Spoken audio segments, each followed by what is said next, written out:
உலகெங்கும் வாழும் அன்பு தமிழ் நெஞ்சங்களுக்கு வணக்கம். NBC செய்தி மடல் ஹாட் டாக் நிகழ்ச்சியில் உங்களை சந்திப்பதில் அளவில்லாத மகிழ்ச்சி. அன்பு நேயர்களே, மலைகள், கடல், சமுத்திரம், உலகளாவிய தமிழ் சொந்தங்கள் பரவி இருக்கிற இந்த உலகத்திலே தேவனுடைய சத்தியம் மாத்திரமே நிரந்தரமானது, நித்தியமானது. இதை நீங்கள் நன்கு அறிந்திருக்கிறீர்கள். இந்த நிகழ்ச்சி ஒரு கிறிஸ்தவ விழிப்புணர்வு நிகழ்ச்சி என்பதை நீங்கள் அறிந்து புரிந்து அநேகருக்கு பறைசாற்றுகிறீர்கள். தொடர்ந்து நிகழ்ச்சியை பாருங்கள். இன்றைய நாளிலும் சுவாரஸ்யமான கேள்விகளோடும் பரிசுத்த வேதாகமத்திலிருந்து பதில்களையும் நாம் தெரிந்து கொள்ள முற்படுவோம். நமது கிறிஸ்தவ பெரியார் டாக்டர் பீட்டர் சாலமன் ஐயா அவர்களை சந்திக்கலாம். வாருங்கள் அன்பு தமிழ் சொந்தங்களே. ஐயா வணக்கம். ஐயா வணக்கம். கடந்த வாரம் தேற்றரவாளனை பற்றி மிகவும் சிறப்பாக கேள்விகளையும் அதில் ஆழ்ந்த கருத்துக்களை எடுத்து சொன்னீங்க. தேற்றரவாளன் மட்டும்தான் அவருடைய பெயரா, வேறு ஏதாவது பரிசுத்த ஆவிக்கு பெயர் இருக்கிறதா ஐயா? தேற்றரவாளன் என்பது குணப்பெயர். அவருடைய குணம் நம்மை தேற்றுவது. ஆனால் அவருடைய காரண பெயர் என்ன அப்படின்னு நீங்க கேட்டீங்கன்னா சத்திய ஆவியானவர். சத்திய ஆவியானவர். அப்படிதான் நம்ம யோவான் 14ஆம் அதிகாரம் 16வது வசனத்தில் சத்திய ஆவியாகிய தேற்றரவாளன் என்று சொல்கிறார். அப்படியானால் சத்திய ஆவி என்பது காரண பெயர். அவர் சத்தியத்தை மட்டுமே எடுத்து நமக்கு கொடுக்கக்கூடியவராக இருக்கிறார். இந்த பைபிள் முழுவதும் சத்திய வேதாகமம் என்று நாம் அழைக்கிறோம். காரணம் என்னன்னா, எல்லா வசனங்களும் சத்திய ஆவியின் வழி நடத்துதலால் நமக்கு கொடுக்கப்பட்டது, ஏவி கொடுக்கப்பட்டது. பரிசுத்த மனிதர்களாலே இது ஏவி எழுதி கொடுக்கப்பட்டது. அதனால சத்திய ஆவியாகிய என்று அவருக்கு பெயர். சத்திய ஆவி என்பது அவருக்கு பெயர். இங்கிலீஷில் தி ஸ்பிரிட் ஆஃப் ட்ரூத் இப்படிதான் நம்ம படிக்கிறோம். இயேசுவை மனிதனாக தேவன் அனுப்பும்போது அந்த மனிதனாகிய அந்த கலவைக்குள்ள இரண்டு பொருளை கொண்டு தேவன் அதை பிசைந்து செய்தது போல இருக்கிறது. நீங்க யோவான் எழுதிய சுவிசேஷம் 1ஆம் அதிகாரம் 14வது வசனத்தில் அந்த வார்த்தை மாம்சமாகி, அந்த மாம்சத்துக்குள்ள என்ன இருக்கு பாருங்க, சத்தியமும் கிருபையும் நிறைந்தவராய் நமக்குள்ளே வாசம் பண்ணினார். He came and dwelled among us, full of grace and truth. அப்போ இயேசு கிறிஸ்துவினுடைய சரீரமாகிய மாம்சமே சத்தியத்தின் வெளிப்பாடாக இருக்கும்படி தேவன் உதவி செய்திருக்கிறார். யோவான் 8ஆம் அதிகாரம் 32வது வசனத்தில் அந்த சத்தியத்தை பரிசுத்த ஆவினால நாம் தெரிந்து கொள்ள முடியும். அதனால்தான் இயேசு என்ன சொல்கிறார், சத்தியத்தையும் அறிவீர்கள், சத்தியம் உங்களை விடுதலையாக்கும்னார். அப்போ சத்தியத்தை அறிந்து கொள்ளக்கூடிய இடத்துல பரிசுத்த ஆவியானவர் நமக்கு உதவி செய்கிறார். சத்திய ஆவியாகிய தேற்றரவாளன் என்று அதனால் அவர் அழைக்கப்படுகிறார். கூடுதலாக பிதாவை எனக்கு காண்பியும் என்று ஒரு அப்போஸ்தலன் இயேசுவிடத்தில் கேட்டபோது அதற்கு சற்று முன்னே இயேசு தம்மை குறித்து ஒரு செய்தியை சொல்லுகிறார். இது யோவான் 14ஆம் அதிகாரம் 6வது வசனத்தில் படிக்கிறோம். நானே வழியும் சத்தியமும் ஜீவனமாயிருக்கிறேன். இந்த இடத்துல இயேசு கிறிஸ்து தன்னை சத்தியம் என்று சொல்லுகிறார். அவர் சத்தியமா இருக்கிறார் என்பதை சத்திய ஆவியானவர் நமக்கு வெளிப்படுத்துகிறார். இப்போ ஒரு கண்ணாடி இருந்தா நம்முடைய முகம் தெரியும், பரிசுத்த ஆவி இருந்தா சத்தியம் நமக்கு தெரியும். யோவான் எழுதிய சுவிசேஷம் 18வது அதிகாரம் 37வது வசனம். அப்பொழுது பிலாத்து அவரை நோக்கி, அப்படியானால் நீ ராஜாவோ என்றான். இயேசு பிரதியுத்தரமாக, நீ சொல்கிறபடி நான் ராஜா தான். கவனிங்க, சத்தியத்தை குறித்து சாட்சி கொடுக்க நான் பிறந்தேன், இதற்காகவே இந்த உலகத்தில் வந்தேன். சத்தியவான் எவனும் என் சத்தம் கேட்கிறான். அப்படியானால் இயேசு கிறிஸ்து இந்த உலகத்தில் பிறந்ததன் நோக்கமே மனிதனுக்கு தேவனை பற்றிய சத்தியத்தை எடுத்து காண்பிப்பது. இயேசு தேவனுடைய சத்தியமாக மாம்சத்திலே பூமியில் பிறந்தார். இயேசுடைய வார்த்தைகள் மனிதனை விடுதலையாக்கும் சத்தியமாக இருக்கிறது. இந்த சத்தியத்தை விசுவாசம் உள்ள மனிதன் கேட்கிறான், உணர்ந்து கொள்கிறான். சத்தியவான் எவனும் எனக்கு செவி கொடுக்கிறான் என்று சொன்னார். அந்த வார்த்தையை அவர் சொல்லும்போது பிலாத்துவை பார்த்து சொல்கிறார். ஏனென்றால் பிலாத்து பொய்யனும் பொய்க்கு பிதாவுமா இருக்கிற சாத்தானுடைய மகனாக இருந்தான். அதனால்தான் சத்தியம் என்னதென்று இயேசு சொன்ன பிறகும் அவரை சவுக்கால் அடித்தான், சிவப்பு அங்கியை உடுத்தினான், முள்முடி போட்டான், அவரை கோலால் அடித்தான், சிலுவையிலே அறையும்படி ஒப்பு கொடுத்தான். சத்தியம் என்னதென்று தெரிந்தும் சத்தியவான் எவனும் எனக்கு செவி கொடுக்கிறான் என்ற செய்தியை கேட்டும் கூட விளங்காதவனாக இருக்கிறான். இன்னைக்கும் பரிசுத்த ஆவியானவர் எல்லா மனுஷருக்கும் சத்தியத்தை வெளிப்படுத்தும்படியாக, இந்த கையில் உள்ள பைபிளை படிக்கிற ஒரு மனிதன் சத்தியத்தை வெளிப்படுத்தக்கூடிய, அதை புரிந்து கொள்ளக்கூடிய ஆற்றல் உடையவனாக மாறுகிறான். இன்னைக்கு நாம் இந்த பைபிளை திறந்து முறையாக படிப்போமானால் பரிசுத்த ஆவியினுடைய அந்த உதவினால சத்தியத்தை நம்மால் புரிந்து கொள்ள முடியும். பரிசுத்த ஆவி இல்லாமல் படிக்கிற மனிதர்கள் நீங்கள் எவ்வளவு படித்தாலும் இதில் உள்ள சத்தியம் உங்களுக்கு விளங்காது. 100 முறை பைபிளை படித்தவர்கள் என்று ஒருவர் சொல்கிறார்கள். பரிசுத்த ஆவியின் சபை என்று அதற்கு பெயர் வைத்திருக்கிறார்கள். எல்லாரும் ஆவியை குறித்தே பேசிக்கொண்டிருக்கிறார்கள். ஆனால் அவர்களுக்கு சத்தியம் விளங்கலை. அவர்கள் விளங்க முடியாத ஒரு இடத்தில் இருக்காங்க. பரிசுத்த ஆவி என்ற வார்த்தை ஏறக்குறைய 380 முறை இந்த பைபிளில் சுட்டி காட்டப்பட்டிருந்தோம். பரிசுத்த ஆவியானவர் யார் என்ற புரிதல் இல்லாமல் இன்றைய திருச்சபைகள் மடமையிலும் மடமையாக இருப்பது மிகவும் வேதனைக்குரியதாக இருக்கிறது. ஐயா, சத்திய ஆவியானவர் பற்றி சிறப்பாக சொன்னீங்க. அந்த சத்திய ஆவியானவருடைய அடிப்படை வேலைகள் தான் என்னையா? அதாவது ஒரு பக்கம் கிறிஸ்து, மறுபக்கம் நீங்களும் நானும். சத்திய ஆவியானவருடைய வேலை கிறிஸ்துவை நமக்கு காண்பிப்பது, கிறிஸ்துவை நமக்கு உணர்த்துவது, அவருடைய இரத்தத்தினால் உண்டாகும் ரட்சிப்பை குறித்து உங்களுக்கு எடுத்து காண்பிப்பது. இதை தான் பரிசுத்த ஆவியானவர் செய்கிறார். ஆனால் இன்னைக்கு மக்கள் என்ன நினைக்கிறாங்க, இந்த எதிரி அந்த பக்கத்து வீட்டு மனிதனை எப்படி தாக்குவது, சூனியத்தை எப்படி எடுப்பது, ஆகாயத்தில் பறந்து செல்வது எப்படி, பூமியில அற்புதங்களை செய்யலாமா, இந்த மாதிரி கவனத்துக்குள்ள போயிட்டாங்க.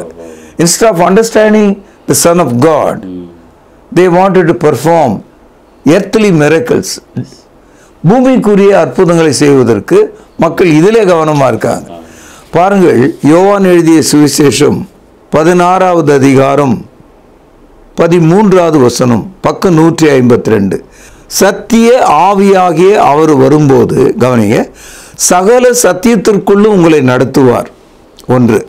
2, அவர் தம்முடைய சுயமாய் பேசாமல் தாம் கேள்விப்பட்ட யாவையும் சொல்லி வரப்போகிற காரியங்களை உங்களுக்கு அறிவிப்பார். இயேசுவை பற்றி நமக்கு எடுத்து காண்பிப்பதும் எதிர்காலத்தை குறித்து எச்சரிப்பதும் சத்திய ஆவியாகிய அவருடைய வேலை. சகல சத்தியத்திற்குள்ளும் நம்மை நடத்துவது அவருடைய வேலை. ஆதியாகமம் முதல் வெளிப்படுத்தல் வரைக்கும் தேவனுடைய திட்டங்களும் தீர்மானங்களும் அனாதி நோக்கங்களும் பேசப்பட்டிருக்கு.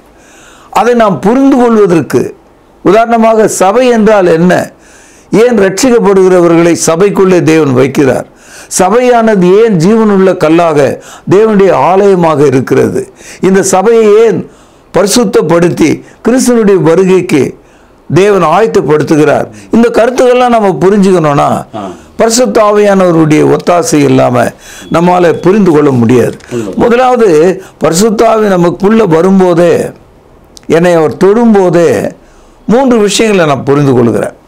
ஆனா இன்னைக்கு ஜனங்க பரிசுத்த ஆவி எனக்குள்ள வந்தார் என்பதை எப்படி புரிந்து கொள்றாங்கன்னா, தலையில் இருக்கிற முடி அவிழ்ந்து ஒரு பேயாட்டம் ஆடுவது, வாயினாலே உளறுவது, தரையிலே உருளுவது, கதறுவது, தவளை போல பேசுவது, குதிரை போல கணிப்பது, எல்லா அசுத்தங்களையும் உடைய ஒரு கூட்டமாக பரிசுத்த ஆவி என்ற பெயர்ல மக்கள் போனதை நம்ம பார்க்கிறோம்.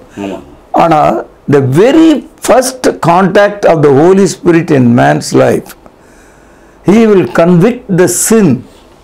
முதலாவது பரிசுத்த ஆவி எனக்குள்ள வரும்போது அவர் செய்கிற முதல் பணி பாவத்தை குறித்து, அடுத்தது தேவனுடைய நீதியை குறித்து, மூன்றாவது நியாய தீர்ப்பை குறித்து அவர் எனக்கு கண்டித்து உணர்த்துகிறார்.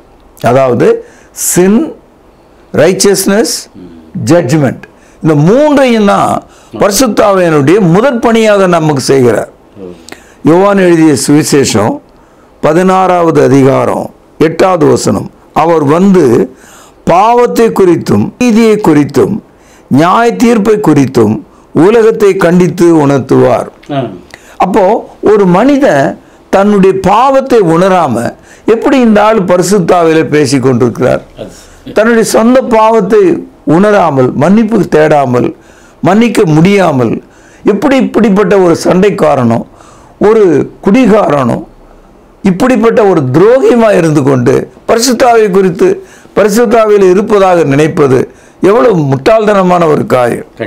அதே போல கள்ள உபதேசங்களையே தொடர்ந்து பேசுகிற ஆளு தன்னுடைய உடலை பரிசுத்த ஆவியினுடைய ஆலயம் என்று எண்ணுவதும் அப்படி உலுக்கி காண்பிப்பதும் சேட்டை பண்ணுவதும் இன்னைக்கு சபைகளில் நம்ம பார்க்கிறோமே.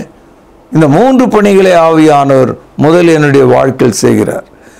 இதை ஒரு ஆள் புரிஞ்சுக்காம வெறும் முடியை காட்டுறதும், தலையை காட்டுறதும், வாயை காட்டுறதும், தரையை காட்டுறதும் என்ன வேலை இதெல்லாம்? பயனற்றது. இது மாதிரியாக ஆரம்ப காலத்தில் சபையார் இருந்தாங்களா? ஊழையிட்டார்களா? உருண்டார்களா? பிறண்டார்களா? இரண்டாவது, இப்படிப்பட்ட காரியங்களை செய்கிறவர்கள் பார்த்தீங்கன்னா எப்போது கற்றாலும் ஒருபோதும் உணராது இருக்கிற பெண் பிள்ளைகளை அவள் பிடித்துக் கொள்வதை பார்க்கிறோம். 2 தீமோத்தேயு 3:7 நம்ம படிக்கிறோம். எப்போது கற்றாலும் ஒருபோதும் சத்தியத்தை அறிந்து உணராது இருக்கிறவருடைய பெண்களை, பெரும்பாலும் இந்த பரிசுத்த ஆவியினால் வியாபாரம் செய்கிற வியாபாரிகள் பெண்களை வசப்படுத்துவாங்க. நீங்கள் அந்த கூட்டத்தில் பாருங்கள், அந்த மேடையில் பாருங்கள், தரையில் உருள்றவங்களை பார்த்தீங்கன்னா அவர்கள் பெண்களில் தான் இருப்பாங்க. இதை நான் சொல்வதற்கு வருத்தப்படுறேன், ஆனால் அதுதான் உண்மை. பரிசுத்த ஆவியானவருக்கு இன்னொரு முக்கியமான ஒரு பணி இருக்கிறது. அது இயேசு கிறிஸ்துவினுடைய அப்போஸ்தலரை இயேசுனுடைய சாட்சிகளாக அவர்களை மாற்றுவது பரிசுத்த ஆவியானவருடைய வேலை. இயேசு சிலுவையில் அறையப்படுவதற்கு முன்பே சீஷர்கள் ஓட ஆரம்பித்தாங்க. இயேசு சிலுவையில் அறையப்பட்ட போது ஒரு சீஷன் தவிர எல்லாருமே ஒளிந்து கொண்டார்கள். அப்படிப்பட்ட மக்களை எருசலேம் நகரத்தின் நடுவில் இயேசுக்கான சாட்சியாக அவர்களை பலப்படுத்துவது பரிசுத்த ஆவியினுடைய வேலையாக இருந்தது. அப்போஸ்தலர் நடபடிகள் 1ஆம் அதிகாரம் 14வது வசனத்தில் படிக்கிறோம். பேதுரு 11 கூட எழுந்து நின்று அன்றைய இஸ்ரவேலர்களை பார்த்து என்று நாம் படிக்கிறோம். அப்படியானால் Peter stood with 11, that means the other apostles. அதனால தான் யோவான் 15வது அதிகாரம் 27வது வசனம், நீங்களும் ஆதி முதல் என்னோடு கூட இருந்தபடியால் எனக்கு சாட்சிகளாயிருப்பீர்கள். இப்போ இயேசு கிறிஸ்துனுடைய வாழ்க்கையோட, அவர் செய்த அற்புதங்களோட, அவர் பேசிய வார்த்தைகள் எல்லாவற்றையும் நினைவு கூறக்கூடியவர்களாகவும் இயேசுவுக்காக சாட்சிகளாகவும் இருக்கும்படி பரிசுத்த ஆவியானவர்களுக்கு கொடுக்கப்பட்டார். ஆனால் இயேசு கிறிஸ்துவினுடைய சிலுவைக்கு முன்னால பயந்து ஒளிந்து மறைந்து போன அப்போஸ்தலர்கள் பரிசுத்த ஆவியினுடைய ஊற்றுதலுக்கு பிறகு சத்திய ஆவியானவர் அவர்களுடைய இருதயங்களில் வந்து வாசம் பண்ணிய போது, தேற்றவாளனை அவர்கள் தேடி கண்டுபிடித்த போது இயேசுவுக்கான சாட்சிகளாக பயங்கரமாக நின்னாங்க. நீங்கள் அப்போஸ்தலர் நடபடிகளை பார்த்தீங்கன்னா எல்லா கிறிஸ்தவர்களும் யூதேயா சமாரியா போன்ற திசைகளில் அவர்களுக்கு துன்பம் வந்த போது ஓடிய போது அப்போஸ்தலர் தவிர ஒரு வார்த்தை இருக்கும், அவர்கள் எருசலேமில் இருந்தாங்க. எப்போதும் அப்போஸ்தலர் ஒன்றாக நின்று சாட்சிகளாக இருந்தாங்க. இதுக்கு காரணம் சத்திய ஆவியாகிய தேற்றவாளன் அவர்களுக்கு உதவி செய்தார். அப்போஸ்தலர் நடபடிகள் 1ஆவது அதிகாரம் 8வது வசனம், பரிசுத்த ஆவி உங்களிடத்திலே வரும்போது நீங்கள் பலன் அடைந்து எருசலேமிலும் யூதேயா முழுவதிலும் சமாரியாவிலும் பூமியின் கடைசி பரியந்தமும் எனக்கு சாட்சிகளாக இருப்பீர்கள். இந்த வசனத்தில் பலன் அடைந்து சாட்சிகளாக இருப்பீர்கள், இந்த 2 பணிகளையும் பரிசுத்த ஆவியானவராலே அப்போஸ்தலர்கள் செய்தார்கள். They were strengthened, they become witnesses for Jesus Christ. இதுக்காக தான் பரிசுத்த ஆவியானவர் அவர்கள் கொடுக்கப்பட்டார். பரிசுத்த ஆவியை அப்போஸ்தலர்களுக்கு எப்பொழுது கொடுத்தார்? எவ்வளவு காலத்தில் கொடுத்தார்? எல்லா அப்போஸ்தலரும் செத்த பிறகு பரிசுத்த ஆவி பெற்றாங்களா? இல்லையே. அல்லது எல்லா அப்போஸ்தலரும் பிறகுக்கு முன்னால பரிசுத்த ஆவி பெற்றார்கள்? கிடையாது. எப்பொழுது பரிசுத்த ஆவி பெற்றார்கள்னா இயேசு பரமேறின சில நாளைக்குள்ள, ஏறக்குறைய ஒரு 10 நாள்ல அவர்கள் அந்த பரிசுத்த ஆவி பெற்றுக்கொண்டாங்க. இந்த கருத்தை அப்போஸ்தலர் நடபடிகள் 1வது அதிகாரம் 4வது வசனம், அன்றியும் அவர் அவளோடு கூட வந்திருக்கும் போது அவர்களை நோக்கி, யோவான் ஜலத்தினாலே ஞானஸ்தானம் கொடுத்தான், நீங்கள் சில நாளைக்குள்ள பரிசுத்த ஆவினாலே ஞானஸ்தானம் பெறுவீர்கள். இந்த வார்த்தையை சொல்லி அடுத்து வந்த 10வது நாள் பெந்தேகோஸ்தே என்ற பண்டிகை அன்னைக்கு, பெந்தேகோஸ்துன்னு சொன்னா 50ன்னு அர்த்தம். இயேசு பரமேறினது 40வது நாள். 40லிருந்து 50ன்னு சொன்னா இன்னொரு 10 சேரணும். ஆக இயேசு பரமேறி அடுத்து வந்த 10 நாளில் 50வது நாளில் எருசலேம் நகரத்தில் இன்னும் சில நாளைக்குள்ள பரிசுத்த ஆவியினால் ஞானஸ்நானம் பெறுவீர்கள் என்று இயேசு சொன்னார். அதே போல அப்போஸ்தலர் நடபடிகள் 2வது அதிகாரம் முதல் 4 வசனங்கள் எடுத்து படிக்கும்போது, அவர்கள் கூடியிருந்த வீட்டுக்குள்ள பரிசுத்த ஆவியானவர் அந்த வீட்டை நிரப்பினார். அல்லாமல் அவர்கள் மீது பிரிந்திருக்கும் நாவுகள் போல அக்னி உண்டாயிற்று. அவர்கள் தைரியமாக தேவ வார்த்தையை எடுத்து பேசும் ஆற்றலை பெற்றுக் கொண்டாங்க. இந்த நிகழ்ச்சிக்கு பிறகுதான் முதல் பிரசங்கம் எருசலேம் நகரத்தில் பேதுரு பிரசங்கிக்கிறார். இது அப்போஸ்தலர் நடபடிகள் 2ஆம் அதிகாரம் 14வது வசனத்திலிருந்து 36வது வசனம் வரைக்கும் இருக்கு.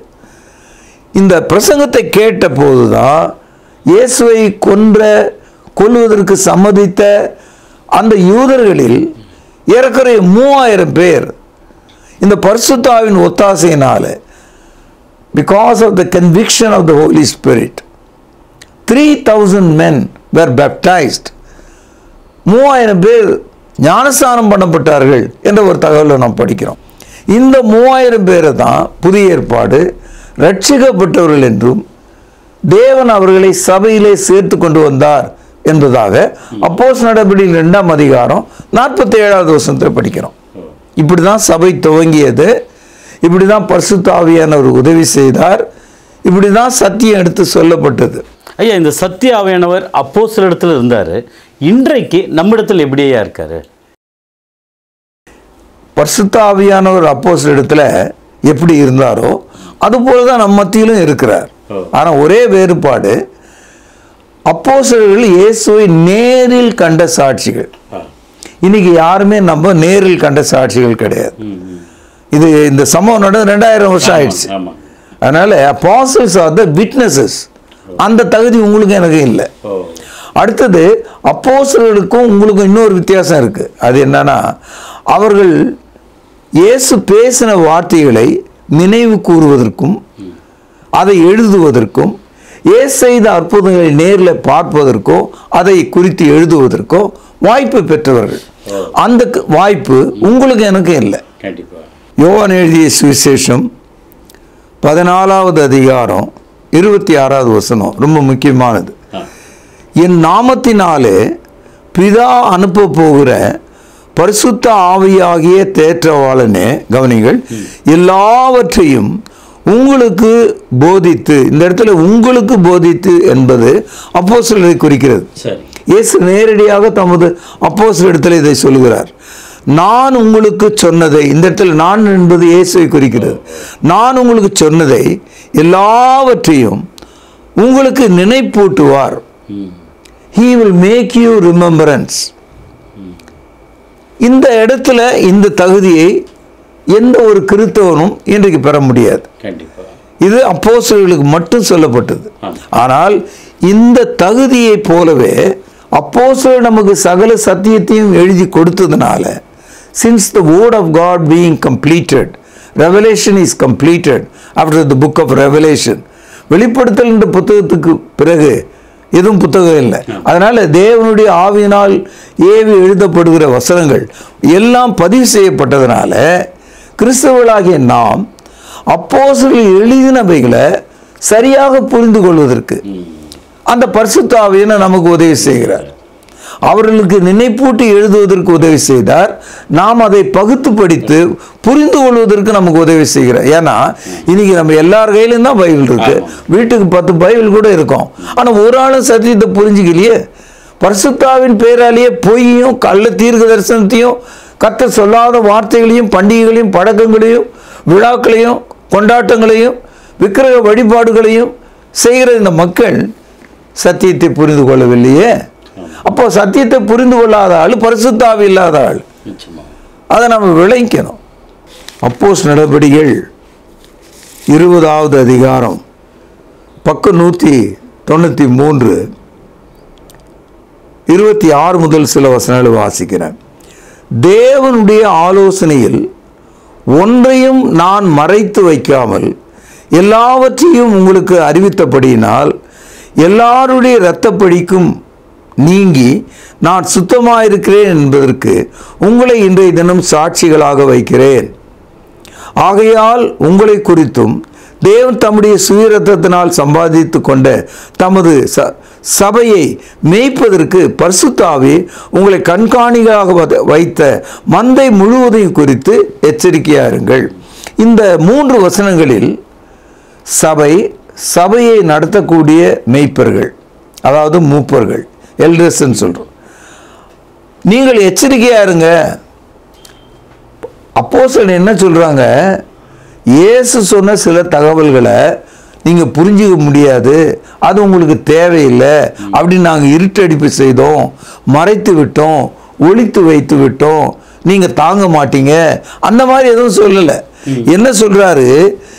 எல்லா சத்தியத்தையும் தேவனுடைய ஆலோசனையில் ஒன்றையும் மறைக்காமல் எல்லா சத்தியத்தையும் நான் உங்களுக்கு சொல்லிட்டேன் அப்படின்னா என்ன அர்த்தம்? எழுதி கொடுத்துட்டாங்க.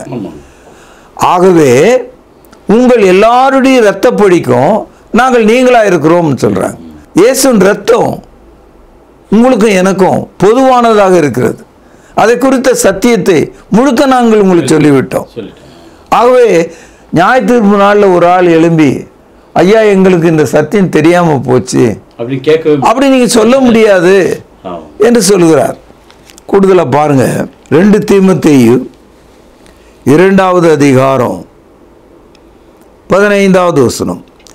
நீ வெட்கப்படாத ஊழியக்காரனாயும் சத்திய வசனத்தை நிதானமாய் பகுத்து போதிக்கிறவனாயும் உன்னை தேவனுக்கு முன்பாக உத்தமனாக நிறுத்தும்படி ஜாக்கிரதையாயிரு. இப்போ பரிசுத்த ஆவியை நேரடியாக அப்போஸ்தலர் பெற்று அதை எழுதுவதற்கான ஆற்றலை பெற்றார்கள். எழுதின வசனங்களை போதிக்கிறவர்கள் சரியாக பகுத்து போதிக்கும்போது கிறிஸ்தவர்களாகிய நீங்களும் நானும் பரிசுத்த ஆவினால் வழி நடத்தப்படுகிற மக்களாக, பரிசுத்த ஆவின் சிந்தையுடைய மக்களாக நாம் மாறிவிடுகிறோம். அதனால தான் சொல்றாரு 2 தீமோத்தேயு 2வது அதிகாரம் 16வது வசனம். சீர்கேடான வீண் பேச்சுகளுக்கு விலகியிரு, அவைகளால் கள்ளப்போதகர்களான அவர்கள் அதிக அவபக்தி உள்ளவர்கள் ஆவார்கள். அதனால அப்போஸ்தலர் காலத்திலேயே இந்த எச்சரிப்பு சொல்லப்பட்டு விட்டது. சபையில் உள்ள மக்கள் அப்போஸ்தலரால் கொடுக்கப்பட்ட தேவனுடைய வார்த்தைகளை பகுத்து படித்து சத்தியத்தின்படி நடக்க வேண்டும் என்று எதிர்பார்க்கப்பட்டது. 2 தீமோத்தேயு 3வது அதிகாரம் 16வது வசனம். வேத வாக்கியங்கள் எல்லாம் கவனிங்க, தேவ ஆவினால் அருளப்பட்டிருக்கிறது. அப்போ பைபிள் முழுக்க ஆவினாலே அது அருளப்பட்டதான். இங்கிலீஷ்ல இன்ஸ்பயர்டுன்னு ஒரு வார்த்தை இருக்கு. they were inspired. அவங்களுக்கு கண்ணு காது மூக்கு உடம்பு உயிர் எல்லாம் இருந்தும் அவர்களை புகுந்து வழிநடத்தக்கூடியவராக ஆவியானவர் இருந்திருக்கிறார். இதை தான் எழுத வேண்டும் என்று ஆவியானவர் சொல்லும்போது அதன்படியே அதை எழுதினார்கள். ஒரு காலம் அவர்களுக்கு அது விளங்காமல் இருக்கலாம், ஆனால் அதை அவர்கள் அப்படியே செய்தாங்க. இயேசு கிறிஸ்து ஒரு முறை அப்போஸ்தலர்களை, நீங்க போய் அந்த கிராமத்தில் உள்ள அந்த கழுதை குட்டி கட்டி இருக்கிறதையும் பார்ப்பீங்க, அதில் அந்த கழுதை குட்டியை அவிழ்த்துட்டு வாருங்கன்னு சொல்லும்போது எந்த வீட்டுக்கு போங்க, யாருடைய வீடு அது எதுவுமே தெரியாது அவங்களுக்கு. நேராக கிராமத்துக்குள்ள போறாங்க, கழுதை குட்டியும் அங்க இருக்கு. அதை அவிழ்க்கும் போது ஒரு ஆள் வந்துட்டான், இதே அவிழ்க்கிறீங்கன்னு கேட்டான். இது ஆண்டவருக்கு தேவைன்னு அவன் சொன்னான். இப்போ அவன் ஒரு கேள்வி கேட்டிருக்கலாம், எந்த ஆண்டவர்? ஏன்னா ஏகப்பட்ட ஆண்டவர் நம்ம நாட்டில் உண்டு. அப்போ அவங்க சொன்னாங்க இது ஆண்டவருக்கு தேவை. உடனே அவன் போக அதை விட்டு விட்டான். அதனால apostles, when they wrote the inspired scriptures, they may not understand what is that, why it is, but still they are able to write it. எந்த அளவுக்கு அவங்க சத்தியத்தை எழுதி ஒரு நூலாக வேதாகமத்தை நம்ம கொடுத்திருக்கும் போது பவுலடியார் எந்த துணிச்சலோடு சொல்கிறார், உங்களுடைய இரத்த பழிகளுக்கு தூரமாயிருக்கிறேன், நாங்கள் தேவனுடைய ஆலோசனை ஒன்றையும் மறைக்கவில்லை. கூடுதலாக ஆவியானவர் சொல்கிறார், சத்திய வசனத்தை நிதானமாக நீ பகுத்து போதிக்கும் போது இந்த மாதிரி கள்ள போதர்கள் கையிலிருந்து சபையை காப்பாற்றலாம் என்று சொல்லுகிறார். வேத வாக்கியங்கள் எல்லாம் தேவ ஆவினாலே அருளப்பட்டிருக்கிறதுனால ஒரு மனிதன், ஒரு கிறிஸ்தவன் எப்படி மாறுகிறான் என்று பாருங்கள். 2 தீமோத்தேயு 3:16 வேத வாக்கியங்கள் எல்லாம் தேவ ஆவினால் அருளப்பட்டிருக்கிறது. 1 தேவனுடைய மனுஷன், 2 தேறினவனாகவும், 3 எந்த நற்கிரியை செய்ய தகுதி உள்ளவனாகவும். 4 விஷயங்கள் பார்த்தோம். இப்பொழுது 17வது வசனம், அவைகள் உபதேசத்துக்கும், ஃபார் டீச்சிங், கடிந்து கொள்ளுதலுக்கும் 2, சீர்திருத்தலுக்கும் 3, நீதியை படிப்பதற்கும் 4 பிரயோஜனம் உள்ளதாக இருக்கிறது. ஆக பரிசுத்தாவினால் ஏவி எழுதப்பட்ட வசனத்தை நாம் எடுத்து சொன்னாலே போதும். நம்ம சொந்தமாக பொய் கதைகளையும் சாத்தானுடைய வழிநடத்தலையும் நாம் போதிக்க வேண்டிய அவசியம் நமக்கு இல்லை. என்ன சொல்றாரு? அவைகள் உபதேசத்திற்கும், கடிந்து கொள்வதற்கும், சீர்திருத்தலுக்கும், நீதியை படிப்பதற்கும் பிரயோஜனம் உள்ளதாக இருக்கிறது. இந்த புதிய ஏற்பாட்டை 8 ஆசிரியர்கள் எழுதியிருக்காங்க. பழைய ஏற்பாட்டை 32 ஆசிரியர்கள் எழுதியிருக்காங்க. ஆக மொத்தம் இந்த முழு வேதாகமும் 40 ஆசிரியர்களால், எழுத்தாளர்களால் எழுதப்பட்டிருக்கிறது. அந்த ஆசிரியர்கள் ஒருவரை ஒருவர் கூட பழைய ஏற்பாட்டில் பார்த்ததே கிடையாது. ஆனால் அவங்களுடைய செய்தியெல்லாம் பார்த்தீங்கன்னா ஒன்றா தான் இருக்கு. ஆதியாகமத்தை எழுதின மோசே 2500 ஆண்டுகள் உள்ள ஒரு காலகட்டத்தை குறித்து எழுதுகிறார். இப்போ தேவன் வானத்தையும் பூமியும் சிருஷ்டித்தார் என்று சொன்ன அந்த முதல் வசனத்தை மோசே எழுதும் போது அவர் அங்கே இல்லையே. ஆதாம் ஏவாளை அவர் பார்க்கல, நோவா காலத்து வெள்ளத்தை பார்க்கல, சோதோம் குமாராவை குறித்து அவருக்கு தெரியாது. அவருடைய வாழ்நாள் காலத்தில் ஆபிரகாம், ஈசாக்கு, யாக்கோபை அவர் பார்த்ததில்லை. இதெல்லாம் அவர் எழுதுகிறாரு. அந்த நிகழ்ச்சியினுடைய தொடர்ச்சி வெளிப்படுத்தல் வரைக்கும் இருக்கு. புதிய ஏற்பாட்டில் நம்ம ஆபிரகாம், ஈசாக்கு, யாக்கோபை பற்றி படிக்கிறோம், ஆதாமை குறித்து படிக்கிறோம். அப்போ நீங்க பார்த்தீங்கன்னா 40 writers, even though they are not able to meet one another, their message, the content was one. ஒரே கருத்து. அதனால தான் சத்திய ஆவியாகிய தேற்றரவாளன். புதிய ஏற்பாட்டில் 27 புத்தகங்கள் இருக்கு. 8 ஆசிரியர்கள் தான் எழுதியிருக்காங்க. அதில் ஒரு இடத்துல பேதுரு பவுலை குறித்து ஒரு அற்புதமான செய்தியை சொல்லுகிறார். எல்லா அப்போஸ்தலர்களும் எழுதின புத்தகங்களுக்கும் பவுல் அப்போஸ்தலர் எழுதின புத்தகங்களுக்கும் சிறிய ஒரு வேறுபாடு இருக்கு. பவுலடியார் 13 புத்தகங்களை எழுதியிருக்கார், ஒரே ஒரு புத்தகத்தை இல்லை. அதை அப்போஸ்தலர்கள் சிலர் படித்திருக்காங்க அவங்க காலத்திலேயே. படித்துட்டு என்ன சொல்றார் பேதுரு பாருங்க. 2 பேதுரு 3வது அதிகாரம் 15வது வசனம், பக்கம் 325 புதிய ஏற்பாடு. மேலும் நம்முடைய கர்த்தரின் நீடிய பொறுமையை ரட்சிப்பு என்று எண்ணுங்கள். நமக்கு பிரியமான கவனிங்கள், சகோதரனாகிய பவுலும் தனக்கு அருளப்பட்ட ஞானத்தினாலே இப்படியே உங்களுக்கு எழுதியிருக்கிறான். எல்லா நிருபங்களிலும் இவளை குறித்து பேசியிருக்கிறான். அவன் சொன்னவைகளில் சில காரியங்கள் அரியதாய் இருக்கிறது. கல்லாதவர்களும் உறுதியில்லாதவர்களும் மற்ற வேத வாக்கியங்களை புரட்டுகிறது போல தங்களுக்கு கேடு வரத்தக்கதாக இவைகளையும் புரட்டுகிறார்கள். பவுல் அப்போஸ்தலர் எழுதினது சற்று கடினமாக இருக்கிறது என்று பேதுரு சொல்கிறார். ஆனால் கடினமான அந்த கருத்தை நீ தவற விட்டு விட்டால், புரட்டி விட்டால், மாற்றி விட்டால் உங்களுக்கு அழிவு ஏற்படும். கல்லாதவர்களும் உறுதி இல்லாதவர்களும், அன்லேண்ட் அன்டாட், கல்லாதவர்களும் உறுதி இல்லாத. இன்னைக்கு சபைகள் இந்த 2 விதமான போதகர்களால் நிறைஞ்சிருக்கு. கல்லாதவர்கள்னா பைபிளை படிக்காத ஆள், பைபிளை விளைக்காத ஆள். 2வது விசுவாசத்தில் உறுதி இல்லாத ஆள், தன்னையே வியாபாரமாக மாற்றிக்கொண்டாள். இன்னைக்கு கிறிஸ்தவம் மத வியாபாரிகளின் கையில் விழுந்திருக்கிறது. கல்லாதவர்களும் உறுதி இல்லாதவர்களும் மற்ற வேத வாக்கியங்களை புரட்டுகிறது போல நீங்கள் செய்யாதிருங்கள். இவ்வளோ விஷயங்களை நம்ம விரல் நுனியில நாம் இப்பொழுது வைத்திருக்கிறோம். ஐயா, சத்திய ஆவியானவரை குறித்து ரொம்ப ஆழ்ந்த கருத்துக்களை வேத வசனத்திலிருந்து துல்லியமாக எடுத்து சொன்னீங்க. ரொம்ப நன்றிங்க ஐயா. நேயர்களே, இன்றைய நாளில் சத்திய ஆவியானவரை குறித்து நாம் அறிந்து கொண்டோம், புரிந்து கொண்டோம். நீங்கள் பார்த்ததும் கேட்டது மாத்திரமல்ல, இதை அநேக மக்களுக்கு எடுத்துரையுங்கள். தொடர்ந்து நிகழ்ச்சியை பாருங்கள். மீண்டும் அடுத்த வாரம் சத்திய ஆவியானவரை குறித்து தொடர்ந்து நாம் கவனிப்போம். அதுவரை உங்களிடமிருந்து விடைபெறுவது உங்கள் அன்பு அறிவிப்பாளன் சார்லஸ் எஸ் குலசேகரன். நன்றி, வணக்கம். தொடர்பு கொள்ள வேண்டிய முகவரி: திருமறை நேரம், 58 சர்ச் தெரு, குமரன் நகர், சென்னை 6,82,000. செல்போன் 9385500882.